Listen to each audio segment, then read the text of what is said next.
नमस्कार. महाराष्ट्राच्या सह्याद्रीमध्ये आपलं पुन्हा एकदा स्वागत आहे. आपण आत्ता देवगिरी किल्ल्यावर आलेलो आहे आणि देवगिरी किल्ल्याचा आपण जो संपूर्ण इतिहास आहे आणि जो वैभवशाली त्याचा गौरव आहे तो आपण इकडे पाहणार आहोत. आता सध्या आपण देवगिरी किल्ल्यामध्ये हा मुख्य दुसरा दरवाजा आहे. देवगिरी किल्ल्याला मुख्य 7 दरवाजे आहेत. त्यातला पहिला आपण तिकडे दाखवा.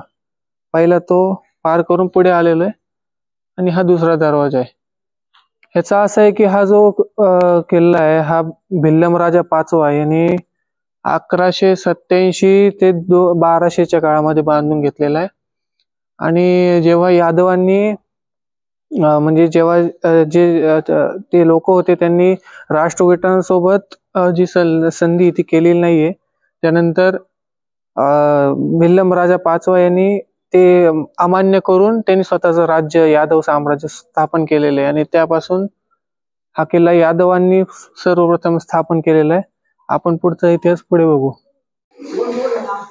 आता आपण मुख्य दुसऱ्या दरवाजावर आलेलो आहे आणि आता याचा पुढचा जो इतिहास आहे आता आपण हा बघणार आहोत. पण तुम्ही त्यापूर्वी हा दरवाजा बघा. हा दरवाजा सुद्धा त्या काळातला आहे आणि हा जो सॉकेट्स बनवलेले हे सुद्धा त्या काळातले आहेत.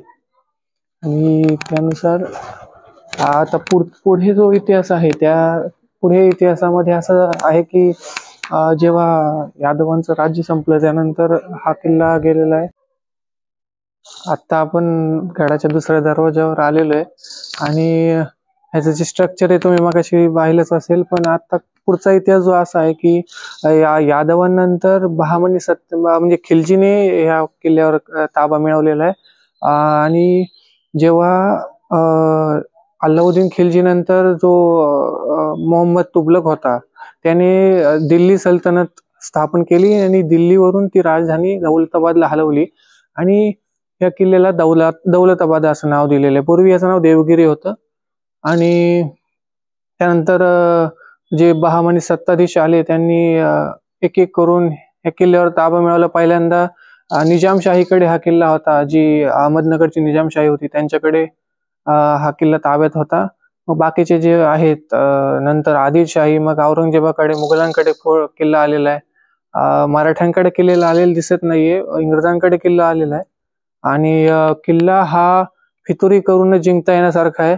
लढाई करून जिंकता येण्यासारखा किल्ला नाहीये. एवढा प्रचंड विस्तार किल्ल्याचा आहे आणि इतका बेलाग अशी जी बांधणी आहे. आता आपण दुसऱ्या दरवाज्यावर आहे. ह्या दरवाज्यावर पोहोचेपर्यंतच अर्धे सैनिक गारद व्हायचे. आता पुढे तुम्ही हे स्ट्रक्चर जे बघताय हे वरती सैनिक असायचे. ह्या सैनिक वरतून लक्ष ठेवायचे. इथे जागा आहेत. इथून ते बघा ते देवड्या त्या देवड्यामधून ते बाण मारू शकतात, भाले मारू शकतात, दगड मारू शकतात, बंदुका सुद्धा तिथून मारू शकतात. आणि ह्याची जी रचना तुम्ही बघू शकता ती अशी आहे की वरून पाहिल्यावर खालचा माणूस स्पष्ट दिसेल पण इथल्या माणसाला वरचं नीट दिसणार नाही. अशी याची रचना आहे इकडे असं थांबल्यावर. आणि ही जी रचना आहे आतमध्ये येण्याची ही गोमुखी आकाराची आहे. आणि जर असा शत्रू पळत आला तर त्याचं मोमेंटम तुटणार आहे कारण ही समोरच इकडे हा बुरुज आहे. ते धडकला अशी एकदम घोळका आल्यावर त्यांना पळायला जागा कमी राहणार आहे. तर पुढे आपण हा तिसरा दरवाजा आहे. तिसऱ्या दरवाज्यातून पुढे गेल्यावर सरस्वती बारावे हत्ती तलावे ते आपण पुढे पाहणार आहोत. आपण आता पुढे आलेलो आहे. तिसऱ्या दरवाज्यातून देवगिरी समोर तुम्हाला देवगिरी किल्ला दिसतोय. आता आपण सरस्वती इकडे बघा. सरस्वती बारव इकडे आहे. ते सरस्वती बारव आपण एक्सप्लोर करू.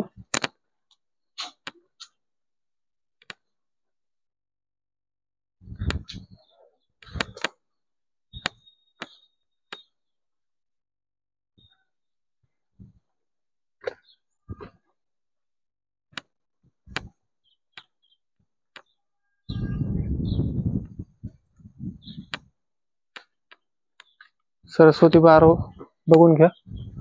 हे जे आहे निजामशाहीमध्ये मलिक अंबरने ह्याचा बांधकाम केलेलं असावं असं सांगण्यात येतं. कारण ह्याच पद्धतीचं बांधकाम आपण छत्रपती संभाजीनगरमध्ये एका ठिकाणी पाहतो, नेहरे अंबारी म्हणून. ते मलिक अंबरने बांधलेलं आहे आणि त्यानुसार हे आहे. आणि हे बघा, हे पायऱ्यानुसार आहे म्हणून ह्याला बारव असं म्हणतात. ही विहीर आहे. तर तुम्हाला इतिहास अभ्यासक रोडविल राणे जे आहे, त्यांचं युट्यूब चॅनल आहे, त्यांनी सुद्धा ह्याबद्दल माहिती दिलेली आहे. त्यांच्याकडून सुद्धा प्रेरणा मिळालेली आहे की कसं काय असतं, कसं ह्या पद्धतीने सर्व व्हिडिओ बनवायचे किंवा ह्यावर अभ्यास करणे आणि इतिहासाचा सखोल ज्ञान प्राप्त करून लोकांना या माध्यमातून देणे. इथे सगळी माहिती लिहिलेली तिन्ही भाषांमध्ये. एकदा पाहून घ्या.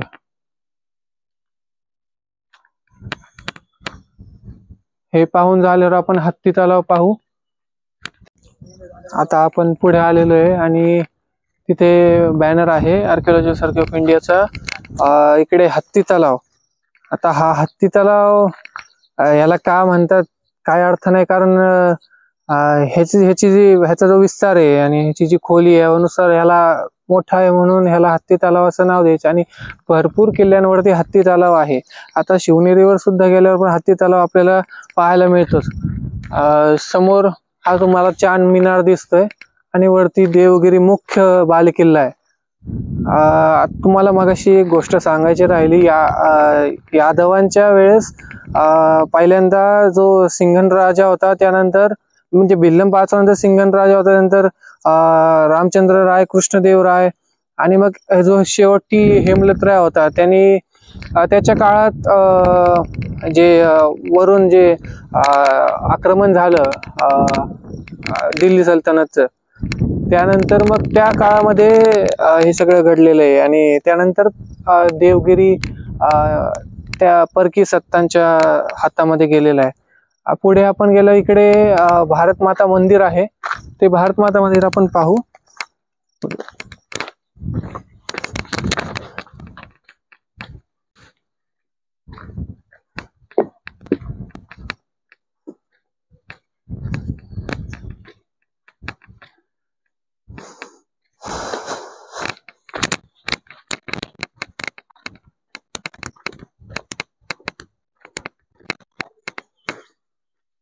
भारत माता मंदिर आहे. तुम्हाला आता जे हे पिलर्स आहेत, त्याच्यावरचे जे बेस आहेत पिलरवरचे, हे आता तुम्ही हे पाहून घ्या. हे आत गेल्यावर तुम्हाला यावर निरीक्षण पडल्यावर कळेल की आतमध्ये काय बांधलेलं होतं आणि हे तुकडे कसले आहेत. इथे सगळी माहिती दिलेली आहे. हे स्टोन ब्लॉक्स आहेत मोठे मोठे. पूर्वी हे जे भारत माता मंदिर होतं, ह्याला हे स्वातंत्र्यपूर्वी नंतरच आहे, कारण ह्याच्या आधी ह्याला जैन मंदिर पण असं म्हणायचे. जैन मंदिर हे होतं असं सांगितलं जातं. तर पुढे आत गेलं आपण बघूच. आता आपण भारत माता मंदिर आतमध्ये आलेलो आहे. आता तुम्ही परिसर बघू शकता. बघा, तुम्हाला बाहेर मी तुम्हाला जे दाखवलं की त्याच्यावरती जो बेस आहे छताचा स्लॅबचा बेस, त्याच्यावरती बघा हे सगळे पिलर्स वरच ते बेस आहेत आणि ह्यावर तो दगडी छत होतं. इंटरलॉकिंग सिस्टीम होती. ह्या प्रकारे बांधकाम बघा. हे भारत माता मंदिर नाही, आतमधले पिलर्स. म्हणजे तुम्ही असं समजू शकता, हे जे पिलर्स आहेत सेम असंच बांधकाम इकडे असणार, थोड्या खालच्या लेवलला.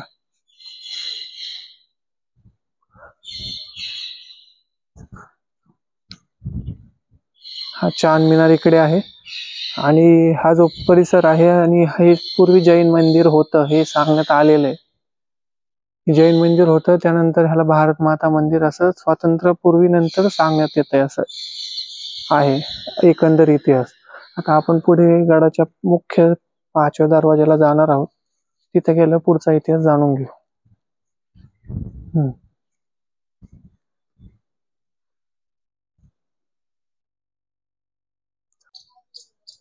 तर बघू शकता तुम्ही इथं पूर्ण जो किल्ल्याचा जो नकाशा आहे तो इथे कोरलेला आहे आणि संपूर्ण माहिती याच्यात लिहिलेली, काय कोणती ठिकाण कुठे कुठे आहे गडावर, आणि त्यानुसार इथे सगळे स्पॉट्स दाखवलेले, डिस्टन्स मीटर्स मध्ये डिस्टन्स दाखवलेले एका पॉइंट पासून दुसऱ्या पॉइंट.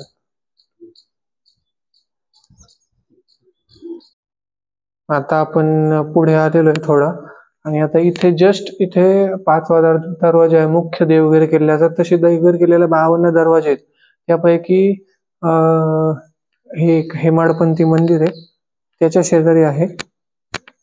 आणि पण आता इथे काही कोणती भगवंताची वस्तू वगैरे काही नाहीये, फक्त हे जे नक्षीकाम वगैरे आहे ह्यानुसार हे हिंदू मंदिर आहे हे समजतंय. कारण याच्यावर तिथे समोर तुम्ही बघू शकता इकडे कमळ कोरलेलं आहे दोन्ही बाजूला.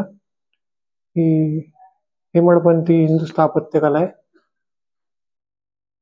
ही जी नक्षीकाम आहे हे हेमाडपंथी काळातल्या आणि इंटरलॉकिंग मध्ये हे बांधकाम करण्यात आलेलं आहे. आपण गडाच्या 5व्या दरवाजाकडे जाऊ, मुख्य 5वा दरवाजा. हा जो 5वा दरवाजा आहे, इकडून जर तुम्ही बघितलं हे सुद्धा बुरुज बघा. मला असं वाटतं इकडे खंदक असावा, कारण आणि हे सुद्धा बघा, हे असं त्या बुरुजासारखंच. जेव्हा आपण मुख्य दुसऱ्या दरवाजापर्यंत आपण गेलेलो, बाकीची माहिती आपण गडाच्या त्या दरवाजापर्यंत तिथे गेल्यावर सांगू. आता आपण मुख्य 5व्या दरवाजावर आलेलो आहे देवगिरी किल्ल्याच्या. आता तुम्ही जर समोर हे जर बघितलं, हा दरवाजा हा निमुळता दरवाजा आहे, आणि ह्या दरवाजाच्या आपण आत गेल्यावर आपला प्रवास सुरू होतो काळाकोटचा. आता हा जो 3ऱ्या-4थ्या दरवाजापर्यंत जो अंतर आहे आपलं, तो आहे महाकोटाचा भाग आहे किल्ल्याचा, महाकोटाचा. आणि महाकोटाच्या पुढे गेल्यावर जो सुरुवातीचा जो 2 दरवाजे आहेत किंवा जे पहिला दरवाजा आहे त्याला अंबरकोट म्हणतात, आणि हा काळाकोट आहे. या काळाकोटाच्या आतमध्ये गेल्यावर आपण जवळजवळ आपण मुख्य किल्ल्याच्या जवळ चाललेलो आहे एकदम. हा 5वा दरवाजा, पुढे 2, 6 आणि 7 दरवाजे आहेत. आणि ह्यावर नक्षीकाम जर बघायला गेलं सर, तुम्ही इकडे बघू शकता, 1 मिनिट हे दाखवा. जर इकडून तुम्ही एखादा दगडी ओंडका सोडला किंवा दगडी गोळा सोडला की सरळ सरळ तो घरंगळत जाईल. जेवढे पण शत्रू सैनिक पळत येत असतील ते सगळे चिरडले जातील. ह्या दरवाज्यावर काही नक्षीकाम दिसत नाही, एक फक्त वरती देवडे आहेत, आणि हे जे बांधकाम आहे सारखंच आहे पहिल्या दरवाज्यासारखं. तिथून वरतून देवड्या, तिथून गरम तेल ओतणं किंवा भालय मारणं किंवा हे बाण मारणे वरून केलं जायचं. आपण काळाकोट मध्ये प्रवेश करू आणि पुढचा मार्ग बघू काय.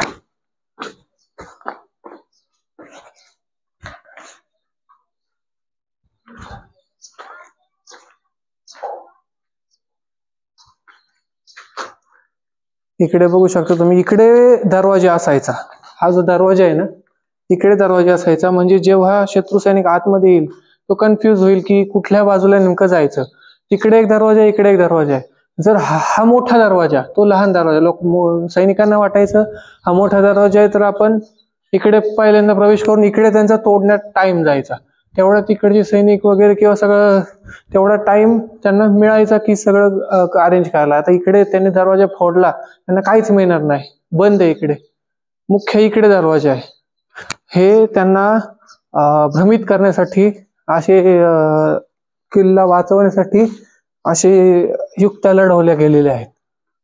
तर पुढे गेल्यावर बघा, तिथे तुम्ही ते बघितलं, ती बारव पाणी प्यायला आहे. त्याच्यात जर सैनिक काय करायचे, जर शत्रू सैनिक आला, तो तहानलेला असला तर तो पाणी सुद्धा पिऊ शकतो. त्याच्यात विष घालून, त्याच्यात पाण्यात विष घालून ते मारले जाऊ शकतात सैनिक बरेच. आता मला असं वाटतं आपण हा 6वा दरवाजा पार करून पुढे आलेलो आहे. हा 6वा दरवाजा, गडाचा मुख्य 6वा दरवाजा. आणि इथे बघा तुम्ही, सैनिकांसाठी राहायला जागा बनवलेली आहे. कूप आहे तिथे, इकडे सुद्धा कूप आहे. आता हे इकडे काळा चौकात भरलेलं आहे, हे खाली असणार आहे.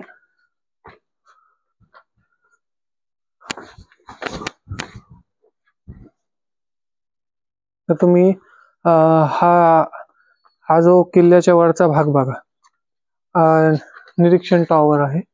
इथून सैनिक सगळे खाली लक्ष ठेवू शकतात. पाचव्या दरवाज्यावर, पाचव्या दरवाज्यावरून कोण कोण येतंय सगळं इथून नजरेस पडतं. तिकडून ते हल्ला करू शकतात त्यांच्यावरती.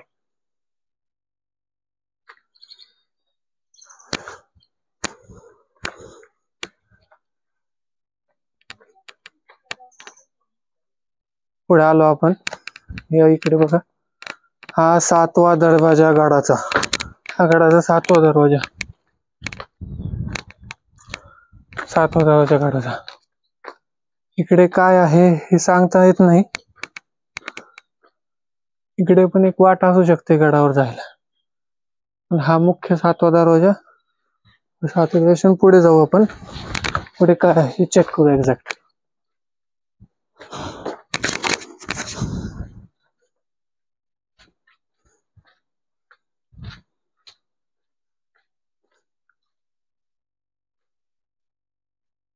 हे दरवाजे किती लहान बनवलेले आहेत. हा चिनी महाल आहे, मला वाटतंय समोर चिनी महाल आहे का, हा चिनी महाल.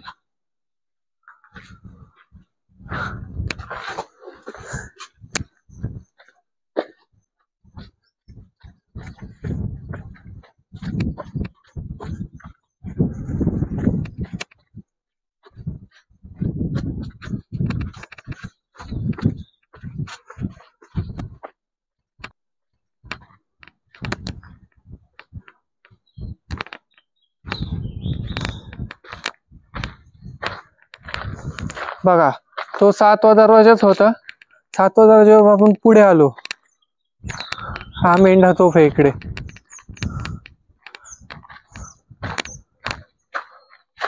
त्या साईडला मेंढा तोफ आहे वाटतं, ते आपण पाहूच. पण इकडे तुम्ही बघू शकता की मुख्य जो गडाचा भाग आलाय बाले किल्ल्याचा, खंदक समोर आहे.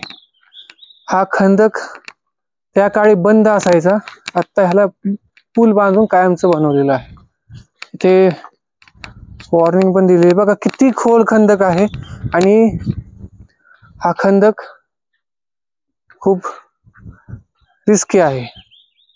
म्हणजे तुम्ही हे अंतर बघा केवढं आहे, ह्या पासून तिथपर्यंत. म्हणजे चारी बाजूनी ह्या बालेकिल्ल्याला खंदक आहे. आणि ह्याच्यात त्या काळी मगरी, सुसरी, विषारी साप सोडलेले असायचे. आणि आता लोकांनी बाटल्यांचं साम्राज्य इकडे केलेलं आहे.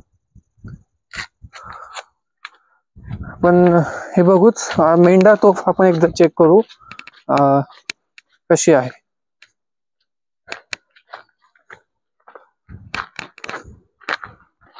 मेंढा तोफ वरती आहे, तर एकदा वरती आपण जाऊन पाहू एक्झॅक्ट मेंढा तोफ कशी आहे. आता आपण मेंढा तोफवर आलेलो आहे. केवढी मोठी मेंढा तोफ आहे बघा, किती मोठा पल्ला असेल हिचा, किती मोठा पल्ला असेल. हे बघा, यावर फारसी मध्ये काहीतरी लिहिलेलं आहे. ही मला वाटतं हे सरकवण्यासाठी आहे, तो फिरवण्यासाठी ही जागा आहे. आणि हे त्या काळी फक्त ह्या तोफेसाठी बनवलेला बुरुज आहे. ही तोफ बघा, ह्यावर पण मला वाटतंय ह्यावर स्टॅम्प आहे, उर्दू किंवा फारसीमध्ये, अरबीमध्ये लिहिलेला आहे. हा निजामशाहीचा असू शकतो किंवा मुघलांचा सुद्धा असू शकतो. केवढी मोठी विशाल मेंढा तोफ आहे. हिला बघा, इकडे मेंढीचा चेहरा आहे. आणि ही एवढं कडक ऊन आहे तरी सुद्धा थंड आहे, पंचधातूची आहे. तुम्ही मेंढा तोफ पाहिलेली आहे, त्याच्यावर अजून सुद्धा माहिती मी सांगणार आहे पार्ट 2 मध्ये. हा पार्ट 1 आहे. आणि मेंढा तोफाचे अजून एक वैशिष्ट्य सांगतो, ते 8 ते 9 किलोमीटर त्या तोफेची मारक क्षमता आहे, रेंज आहे. आणि ती तोफ गडावर फिरवता येत नाही एवढं तिचं सामर्थ्य आहे, आणि तिला तिकडे त्या बाजूने दुश्मन वापरू शकत नाही, जेव्हा जरी तोफेवर कब्जा झाला तरी. आणि आता हा खंदक आहे, खंदकाच्या पलीकडचा जो भाग आहे मुख्य, तो आपण पार्ट 2 मध्ये घेणार आहोत. आता आपण इथे एंड करत आहोत विषय. अभेद्य बलाढ्य देवगिरीचा पहिला पार्ट आपण इथे संपवतोय.